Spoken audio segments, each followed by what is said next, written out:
Planning a fishing trip shouldn't feel like a full-time job. With FishingBooker.com, you can find and book the perfect fishing trip within minutes. FishingBooker.com connects you with trusted fishing captains around the world. Booking is fast, easy, and secure, with access to verified customer reviews, loyalty rewards, and around-the-clock customer support.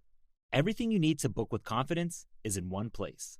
So head to FishingBooker.com and start planning your next fishing adventure today. Planning a fishing trip shouldn't feel like a full-time job. With FishingBooker.com, you can find and book the perfect fishing trip within minutes. FishingBooker.com connects you with trusted fishing captains around the world. Booking is fast, easy, and secure, with access to verified customer reviews, loyalty rewards, and around-the-clock customer support. Everything you need to book with confidence is in one place. So head to FishingBooker.com and start planning your next fishing adventure today. Hi, this is Lloyd Bailey, the host of Armed Lutheran Radio. There are two kinds of people who listen to this podcast, those who are badasses and those who want to learn to be badasses. Either way, you've come to the right place. The Survival and Basic Badass Podcast with Kevin and Chuck.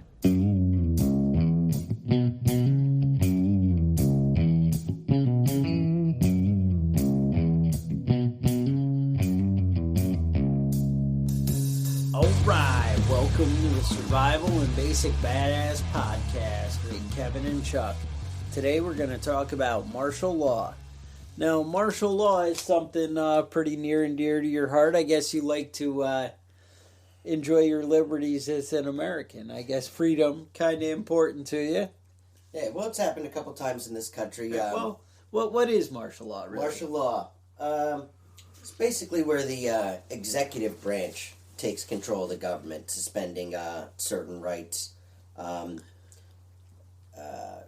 basically sidelining the rest of the government, the executive branch. So that would be like, in placing curfews, suspending habeas corpus, suspending basic civil rights, military justice and military courts, that sort of stuff. Okay. So, you can forget your right to a trial and all that sort of stuff. And it's basically something the government puts in place during an emergency, a time of war. Some of the reasons that they say riots, civil riots, same thing. Some of the times they've done it is to stabilize insurrections and uprisings, riots. And that's more probably governors, that kind of thing? Or? Well, they did that in Canada in the October crisis in 1970. Put down political opposition. They've done that in Poland and Russia and all sorts of different places. Okay. So there are other countries other than America. It's not all about us. Yeah, they haven't just done it here. Okay. They did it to put down political protests. Remember Tiananmen Square? Yeah. In 89. And, coup d'etat, like when the government is taken over by military. We saw that recently in Egypt. And Turkey as well, right? Yep. Turkey had the weird coup that may have been a CIA-orchestrated event. Nobody really knows what was going on over there. Because mysteriously, somehow, who we wanted in power ended up, and... Yeah, it was, that was a little bit tricky, man. Nobody really knows what happened there. And the guy in charge was hanging out in Virginia while it all happened, and you're like, wait a minute. Yep. The guy who ended up in power, I'm like, how does this... Right. All his enemies ended up getting arrested. And, all his enemies got arrested. The military, it was all pretty slick. All the judges got thrown off the court because they're all spies and they're all evil, and everything's good. Yeah, so it's happened a couple times here, though. There's a few. Most of them that I saw were in responses to union protests and miners. Okay. Happened in West Virginia in 1912, were the West Virginia coal mine wars. That was pretty serious thing. That went on for a long time. No, what's that about? I don't that really... was you ever hear that the term redneck? A lot of people say it comes from these guys. Okay. Because they were having a protest. They basically all got closed out of the mines, and they hired a bunch of non-union guys to come down. So people who'd seen the sun before. yeah, so about 6,000 West Virginians came down with red bandanas around their neck, armed, and basically ended into a big war, big shootout, and all sorts of bad stuff happened. So maybe good things can come from the government stepping in. Well, I'll tell you, one that actually did work out pretty well for all of us was the Colorado Cornfield Wars. That was the same thing. That was a minor protest. That was, I think that was Rockefeller. John Rockefeller owned the mines.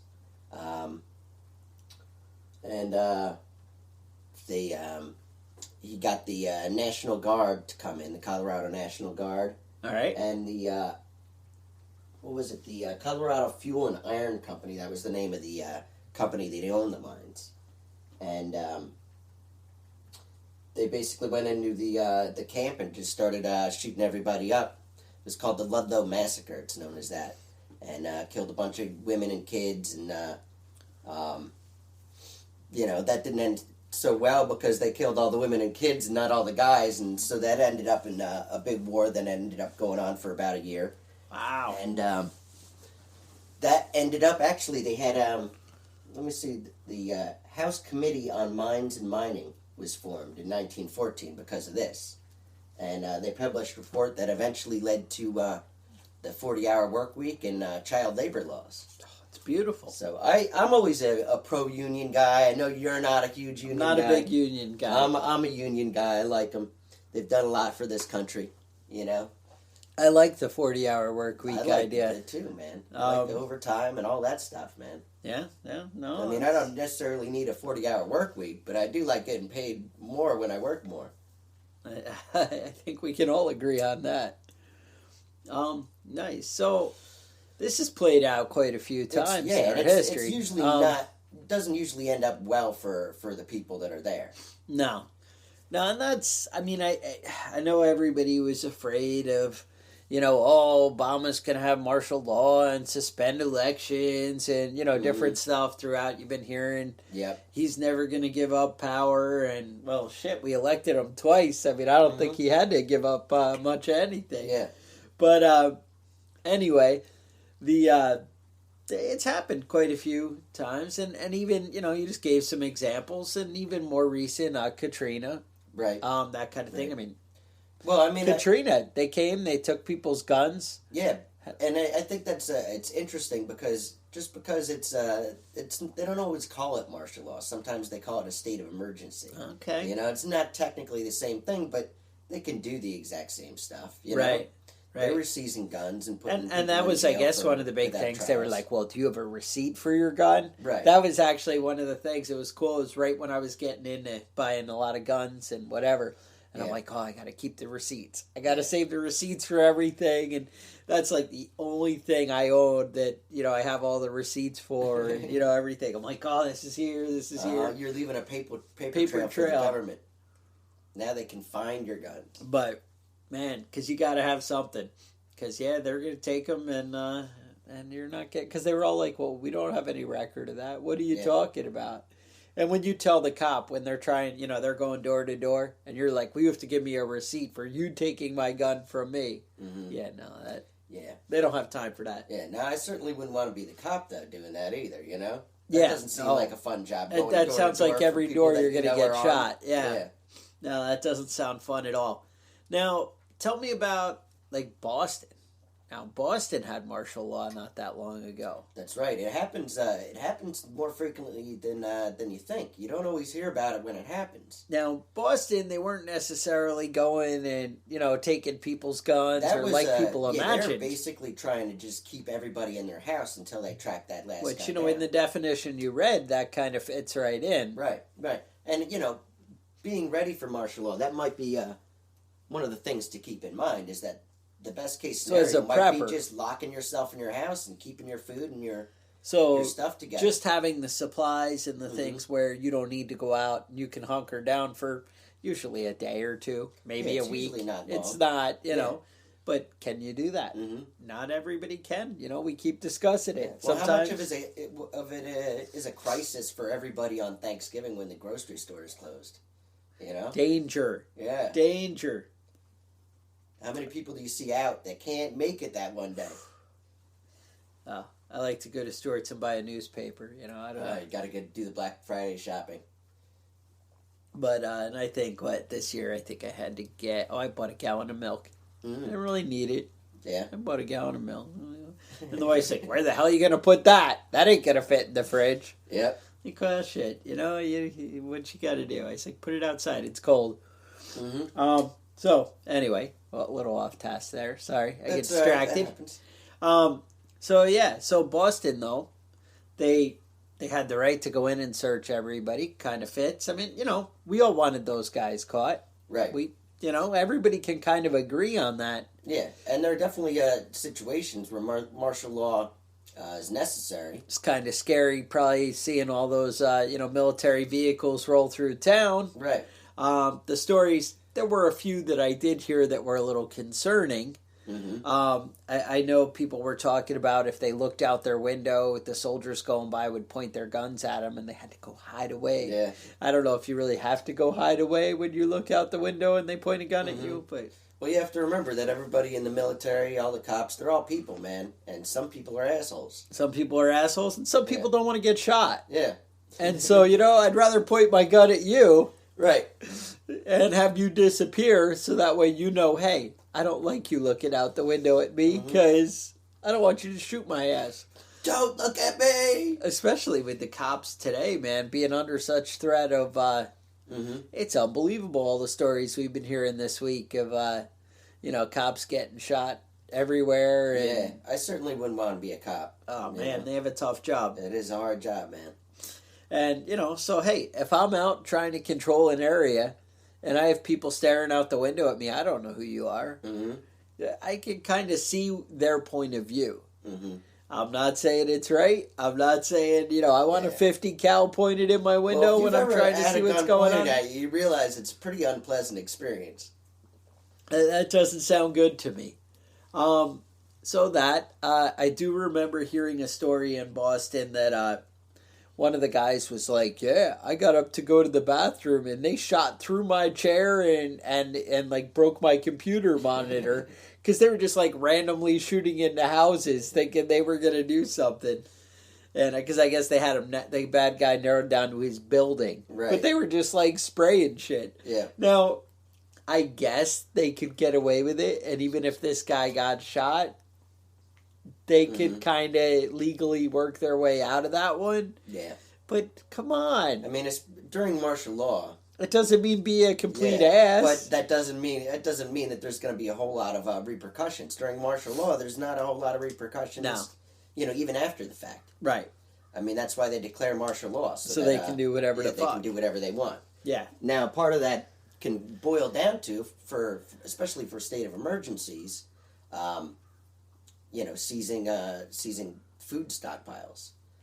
So now, that's something you want to keep in mind when you're stockpiling things. Maybe keep it in a place that's not so obvious. All right. So, one of the things that I heard was that under Obama in 2012, he signed, now mind you, it's an executive order, so he's just like, whatever the fuck I want to do.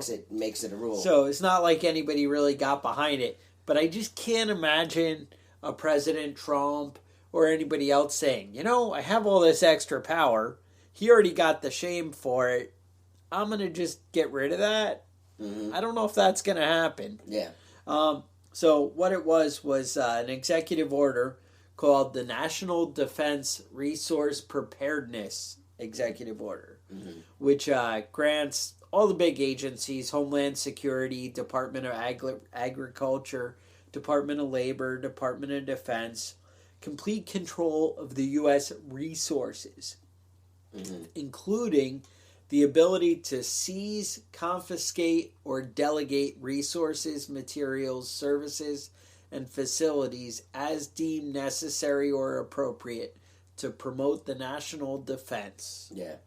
I like how they call it U.S. resources. Yeah. Because it's not like the U.S. government just has thousands of grocery stores, you know? No. That's not, it doesn't mean that's the stuff the government owns. So if you're the That's grocery store have. that instead of having 2 days worth of food on your shelves, or 3 days, whatever, the number they keep throwing around is, if you're the grocery store that has a week's supply, does that mean sucks to be you planned wrong? Yeah.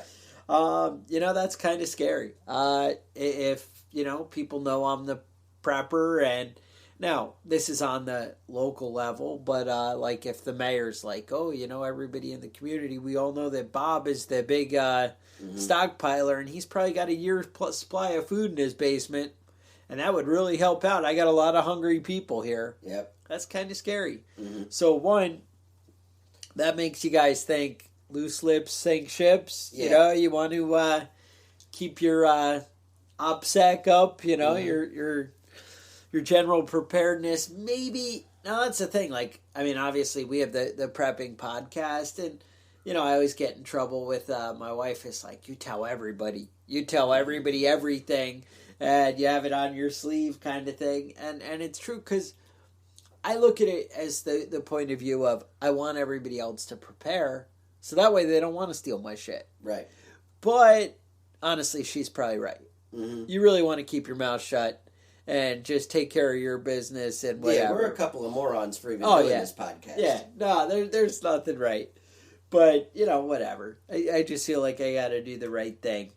But, by kind of warning everybody and kind of getting people, I think, if I can get you excited about guns, then maybe my Second Amendment will last a little bit longer. Yeah, that's really what it is, man. It's just, I think that's what the NRA's main goal is, to just hold out as long as possible. Yeah, shift as many minds in our direction to, I say our direction, hopefully you're on board at this point. I don't really know. But otherwise you're a little strange, a little narcissistic, or self-defeating if you've gone this long listening to our podcast. I think we're episode 51, and you guys are still listening. If you're anti-gun and whatever, I guess, maybe know your enemy, right? You're listening to your Rage Against the Machine? Yep. I actually, interestingly enough, I had the cops come to my door yesterday. I wasn't even home. How is this not on the regular for you? This is what I'm concerned about. All the things that I go online looking up when it comes to this show, it seems like I've got to be on like all sorts of watch lists. Yeah. But they actually came, it was unrelated. They came to my door, and apparently somebody up the street had their house broken into, and somebody stole their stove. They took their oven out of their house. That's awesome. And was in a truck that was very similar to the one that was parked in my front yard, my front driveway. And you were like, good luck getting that thing to move. Yeah. Well, that's what the wife said. She goes, look at all the leaves that are underneath it and on top of it. You know that thing hasn't moved in a year. That's a pretty valid point. But, so basically the cop said, yeah, that's good enough for me, and left.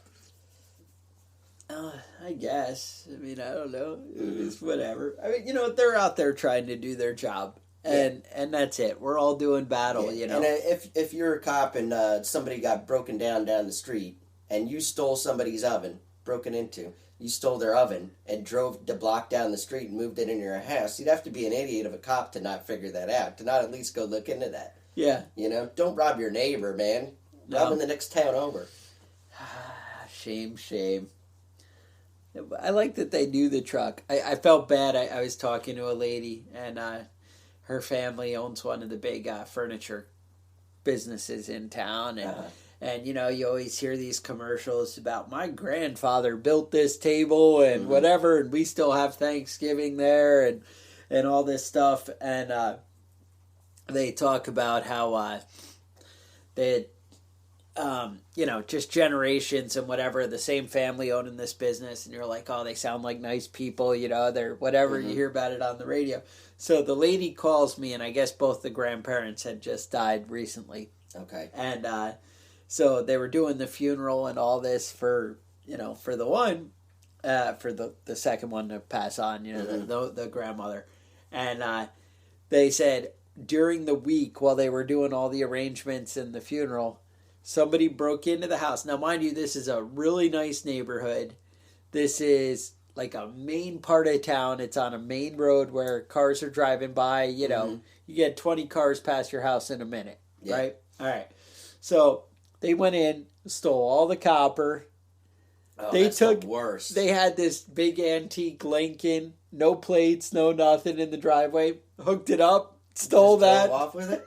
Stole appliances. That's what made me think of whatever the lady called it. It's like, I just have to tell you what happened. And I'm like, okay. That's the worst. When they steal the copper. Oh, yeah. They just trash the house. And you don't get you're going to get $60. Yeah, exactly. And you knock all the walls in and all sorts of nonsense.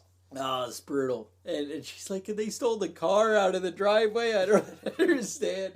But it's like a main street. And the houses, this is a neighborhood where the houses are like 15 feet from each other. They're not.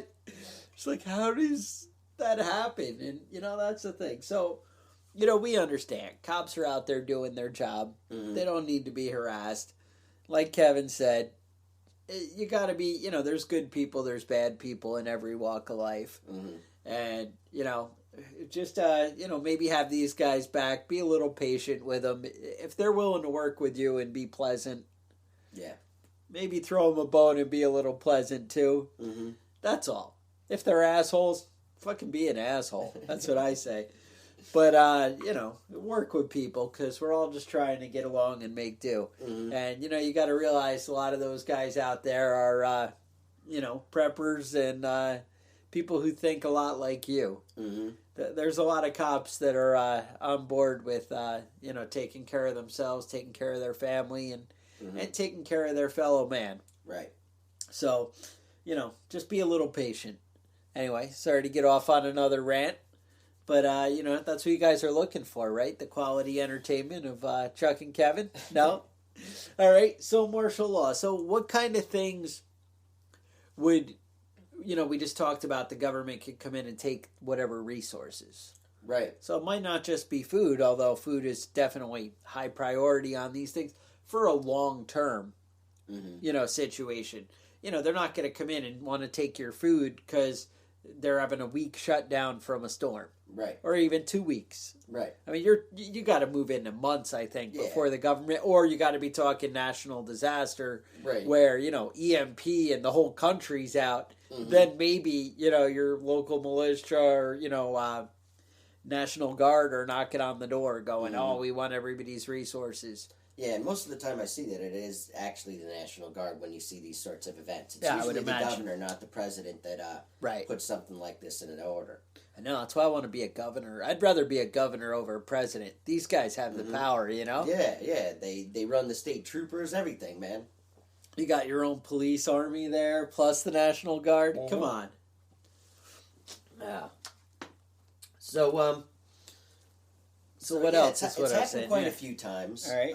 The thing we have to watch out for is there's a very small difference between that and a national disaster type thing. Okay. State of emergency.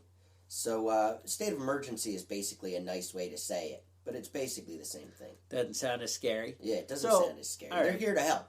The government is here to help. From the government, we're here to help. Oh, your house is damaged? Come over to our FEMA camps. We'll take care of you. And that's, I mean, one of the big things about being a prepper is you want to prepare to not be forced into going to a FEMA camp. Right. A lot of times it is mandatory, but there's a lot of times where it's not mandatory. But they're like, if you want food, if you want anything, come hang out at our FEMA camp and we'll take care of you. Right. Come to the local high school gym and we'll set you all up with cots and whatever, and we're going to give you food and supplies. Yeah. If you prepare and you have food and supplies, you might not have to go to the FEMA camp.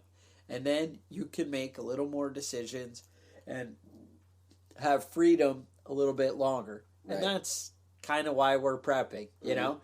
And also, if you can hold back a little bit, then you can kind of see how it's going to play out. Right. See what's going on. And say, hey, you know, it's pretty good. Everything over there is working out. They're just there to help. It's like the Red Cross and their sandwiches and crackers. then great. Yeah. I like crackers. I like crackers. But if they're like, oh, why did you run that barbed wire all around the high school? Food stopped showing up?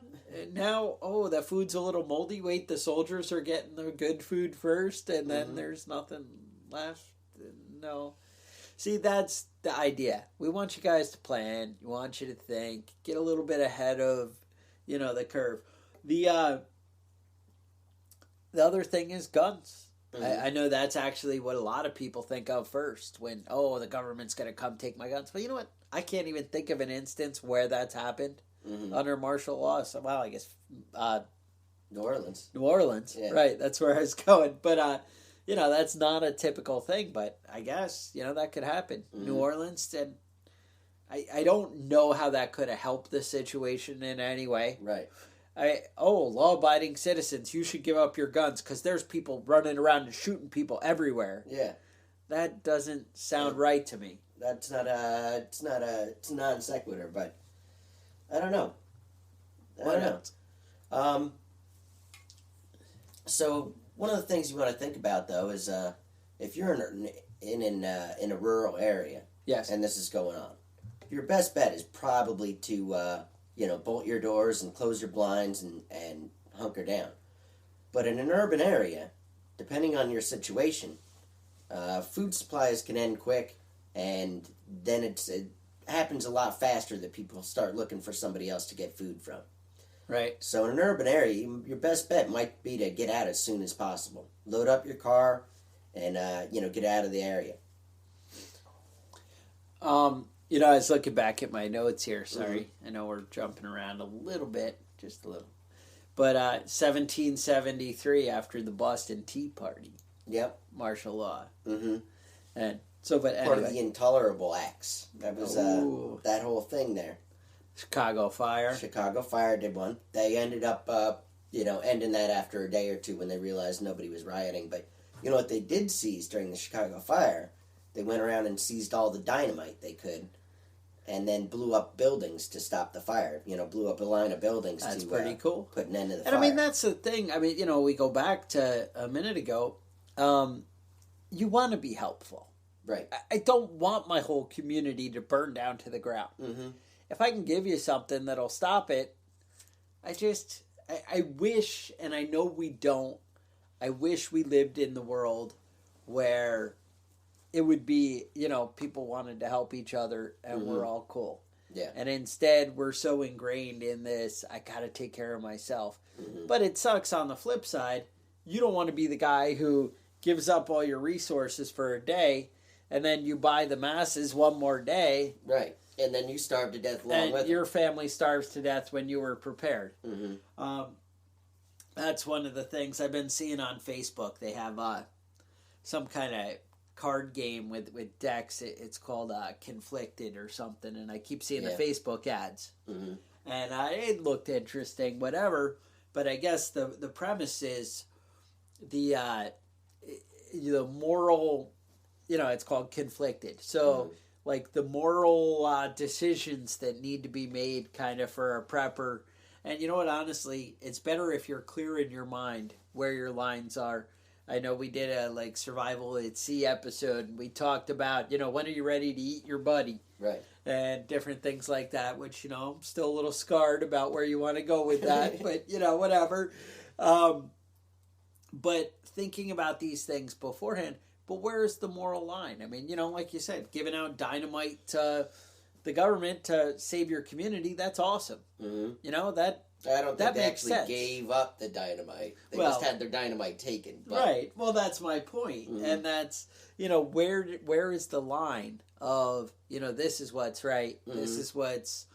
And, a just government, hypothetically, would reimburse you after the fact. And that's possible, But that's not necessarily saying that's going to happen at all. I think if you're giving up food, the probable, the vouchers? Isn't that always what you hear? The government will give you a voucher. Mm-hmm. Yeah. And you'll be able to don't even worry about that. Give me all your supplies. We'll give you a voucher. You can be at the front of the line. Mm-hmm. We'll give you the A1 spot. And, right after, because we got resources coming. We just got to hold out 2 more days. Right. But that's kind of thing is, you got to plan. All right, am I going to help out? Can we take in 20 more people? Now, 20 more people who can farm and, take care of things, they might be cool to add to your little prepper security location. But 20 more useless people who just want to eat your crap, that's maybe not so so useful. So just think about what you're doing. Think about what you're securing and why. I mean, that's the thing, is the moral, implications. You got to kind of weigh it out. But do you not have an obligation to your family? Right. You have to take care of yours, and you prepared. If it's possible to help somebody, if you have a well and somebody's like, oh, I want water, that's cool if you could help them out. But also don't be stupid. When you become the target, by you giving out water, does that not make a line of 1,000 refugees standing at your the end of your driveway? Please, sir. Yeah. That's where it gets ugly. You got to worry about, the whole end of it like that. So, I don't know. We got to just kind of plan and maybe start to think beforehand so you're ready when those tough decisions. I know there was a big thing in Iraq and Afghanistan where, you'd see like little kids as bait kind of thing, or kids coming out taunting people and whatever. And you're like, oh, it's a kid, whatever, because we have a different moral code than other people might have. And in desperate times, people might use their kid to set up an ambush, to get you. Oh, there's a kid sitting there. How many times in Vietnam the snipers would shoot one guy in the leg out in the open, and everybody'd try and go rescue him, and he'd get shot, 4 and 5 guys deep trying to save one when that guy was already lost. So you got to decide, just because something on the surface seems right, you also have to protect your family, your community, your group. So kind of starting to think about these things before martial law happens.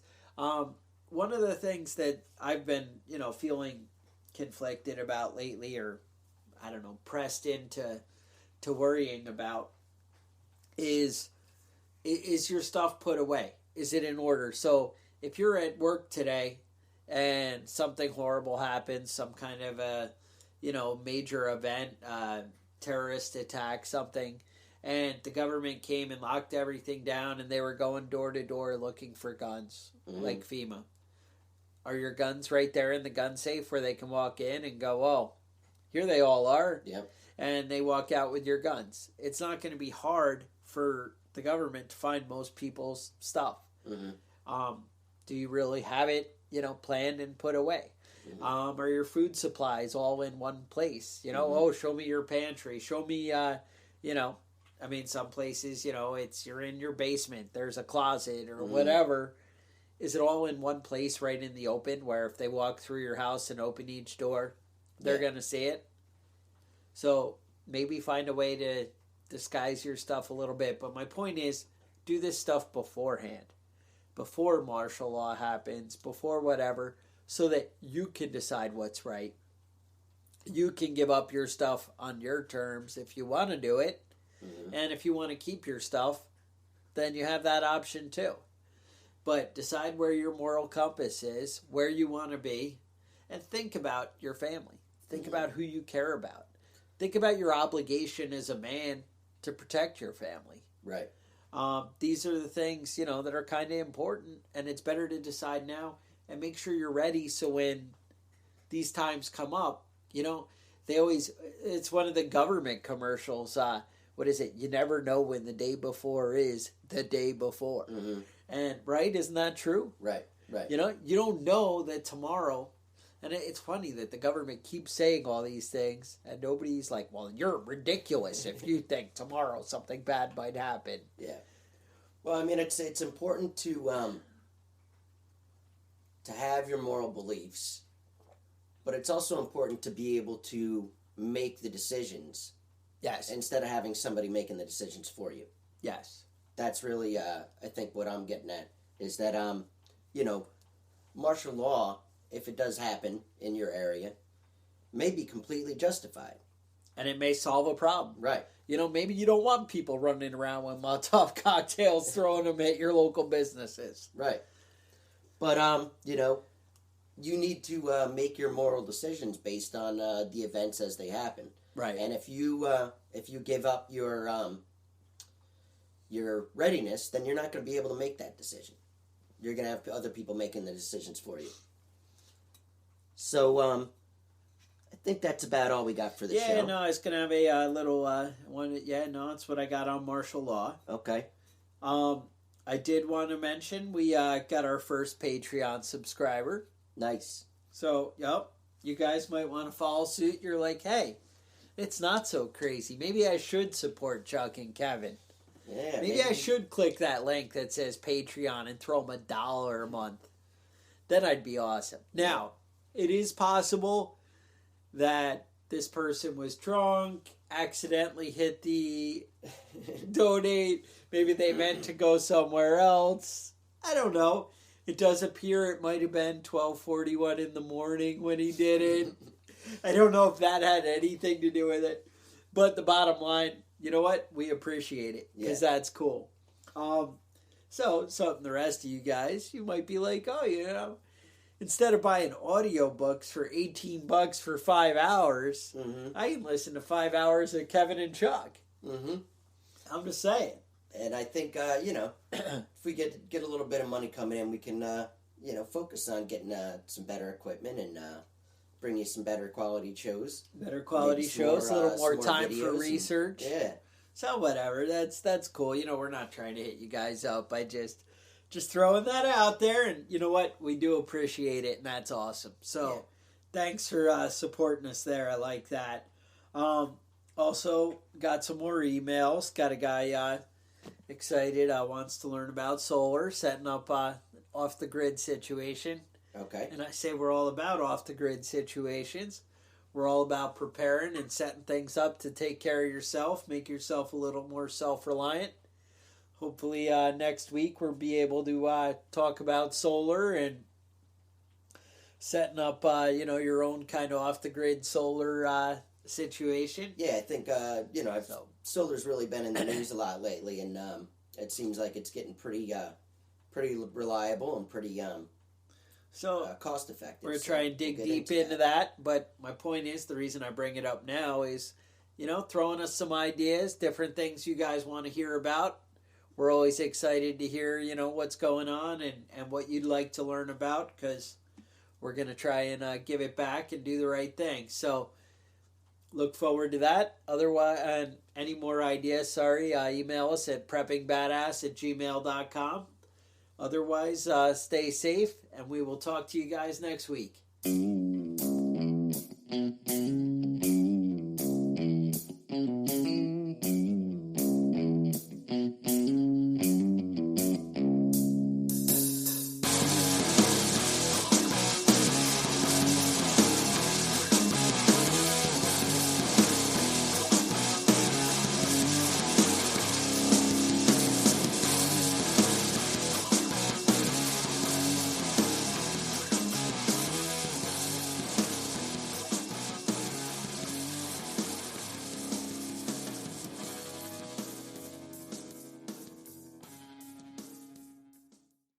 Planning a fishing trip shouldn't feel like a full-time job.